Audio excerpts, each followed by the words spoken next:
All right, so ladies and gentlemen, give it up for my good friend Jack Schutze, everybody. Hello, everybody. I'm so excited to be here. Thank you for coming on this wonderful Friday night to the Scenic Club. Thank you for having us. We're getting ready. We're getting ready to have some fun. I found a mushroom out there. I'm fucking excited, dude. I'm going to trip in VR. Let's just get that thing going and cooking. Woo! A little bit about me. I've been married for 15 years, so performing up here is a lot like my sex life. My wife's in the other room bored while I'm being vulnerable for strangers. Usually lasts a few minutes. If I do good, we put it on the internet. We'll see. So far, it's fantastic. I did struggle. I'm happy it's wintertime. I struggled through this fall. I lost my job. I was going through all this seasonal depression, listening to lots of sad music and Waylon Jennings and Elliott Smith. Then I started getting targeted ads for weighted blankets and shotguns. I was like, F you, Google. I wasn't going to do it. Let's pull in Retro Gamer. We got Retro Gamer. Tilly, where are those ladies that were sexually harassing that dude earlier? That shit was wild, right? I mean, I see a lot of messed up stuff in VR, but there they are. Hey, ladies. Hey, show us your tits. That's so awesome, man. I get in trouble in VR a little bit, too. I was playing Population 1 the other day, and how you get your energy and health back up in Pop 1 is you eat bananas or you eat drink sodas and stuff. And my wife doesn't know any of this. She just walked in, and I was playing games. I didn't see her, and she hears me say, "Hey, kids, come over here and eat this banana." She's like, "What the fuck are you doing in there, Jack?" Teaching the children. Trying to teach them. I was in a club very similar to this. One of my first times in VR. I brought my wife in, and we were hanging out, and she was talking with a lady. And her lady was like, "Oh, you got a boyfriend? Why isn't he in here?" And she goes, "Well, I really like VR. He doesn't really like playing VR, but every once in a while he comes on my headset." I was just like, "Oh shit, I think that's going to void the warranty. I'm not really sure." What else is going on in my world? We're coming up on crawfish season here in Texas. You guys y'all don't have crawfish season in Europe, but we have it in Texas. And last year, my wife and I realized loose women, like those whores outside, don't like crawfish or peel and eat shrimp. Because they're not used to working for the meat. They just throw it right up there. It's unfortunate, too, because I hear they suck the best heads. That's what other people say. I don't say things like that. That's what terrible people say. What else is going on in my life? When I was younger, I had a problem with alcohol. I didn't know it was on the wagon or off the wagon. I just knew he hit a station wagon and fled the scene. I just want to help the show out. That's all. Appreciate y'all. Hey, Doobie, you're still, we hear you macking on those girls, man. You get a number? We got Butter Nutty. Dude, I saw Elon Musk in here. I saw Austin, Texas. Where'd Elon go, man? I want to get that friend. I want to get that money, dude. Money. Are there any Europeans in here still? Who am I dealing with? We got one European, couple back there. All right, well, so I'm from Texas, and I'd like to clear up some things. There's this idea that the French hate Texans, and I'm here to tell you that's absolutely not true. My brother married a French girl, and I had the luxury of traveling to multiple cities across France. Everywhere you go across France, you tell them you're from Texas, they all do the same thing. They go, "Oh, Texas! Bang, bang, shoot, shoot!" And I was just like, wow, they've heard of our schools. They're famous. Why do we make full-size flagpoles if we're only using half staff? That's what I'm trying to say around here. You guys get it. France does have weird traditions. Like in France, it's bad luck to leave a baguette upside down. And also, they give everyone quality health care. What are these fuckers thinking, man? We're in Texas. In Texas, pregnant women and veterans want quality health care. And collectively, we're like, how's front row parking at the grocery store? That's the same, right? At least where I come from. I don't know, same but equal. I have been married for a while. My wife looks great, and I don't normally look this nice. I'm a tubby dude wearing fucking big old cargo shorts. And that means every time we eat at nice restaurants, they always assume I'm her brother, I'm autistic, and it's my birthday. I really like sweets, too, so I just play along. I'm just like, cake and ice cream, and they bring it. An uncomfortable amount of times. They bring it. She's great, though. She laughs at everything. I remind myself that every time I get naked. It really helps for morale. Now, her family's from Virginia. We took a trip there recently, and I'd never been to Virginia, and her dad was giving us the do's and don'ts of Charlottesville, Virginia. He goes, whatever you do, don't go to Sam's hot dog stand. Sam is a pedophile. And I just blurted out, why wouldn't I go to Sam's hot dog stand? Sounds like he sure knows his way around a wiener, right? And her dad has not looked at me the same since. He's not looking at me the same since. Then I wondered, like, the whole town knows that Sam is supposedly this way. Did they make him work at the hot dog stand? Is this like an idle hand situation? Like, what are we dealing with here, guys? What are we doing? But Virginia was pretty cool. Almost everyone could read. We're hanging out with Uncle Steve, and he's just staring at the paper. And he goes, this gosh darned Obama.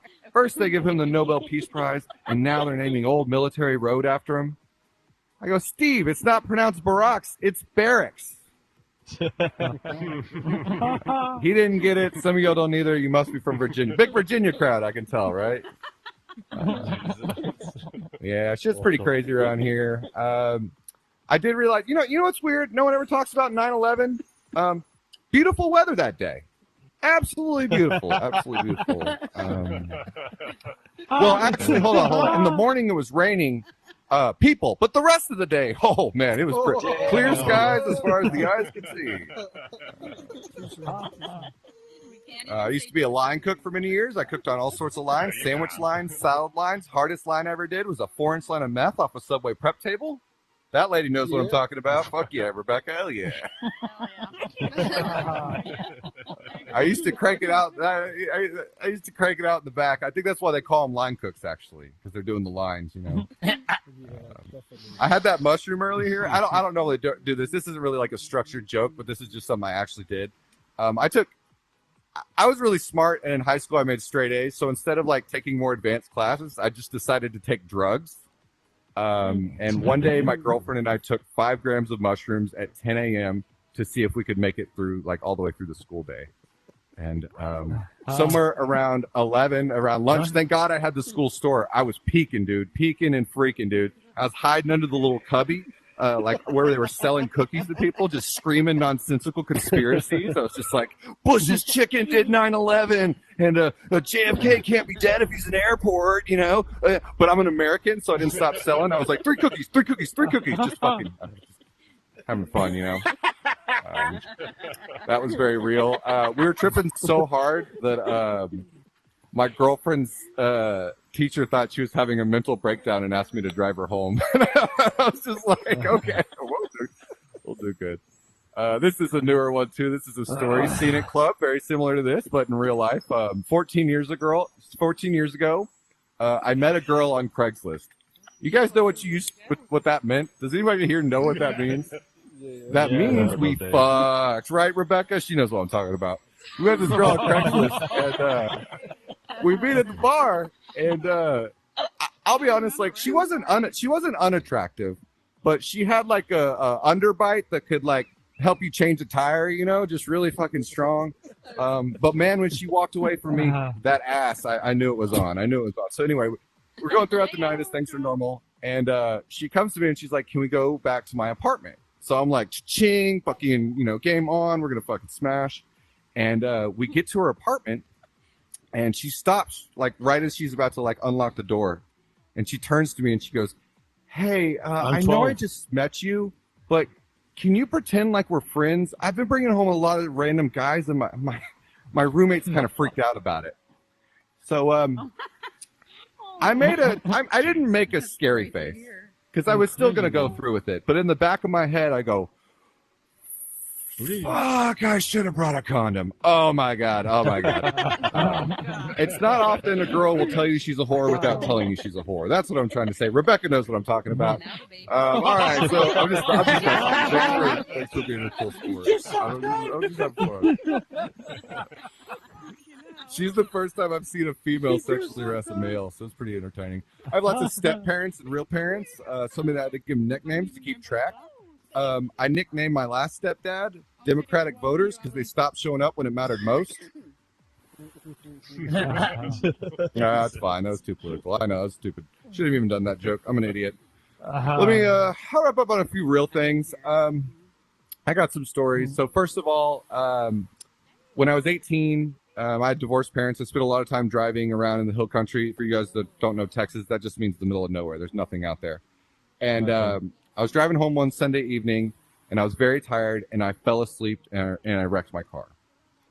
But also, I was masturbating.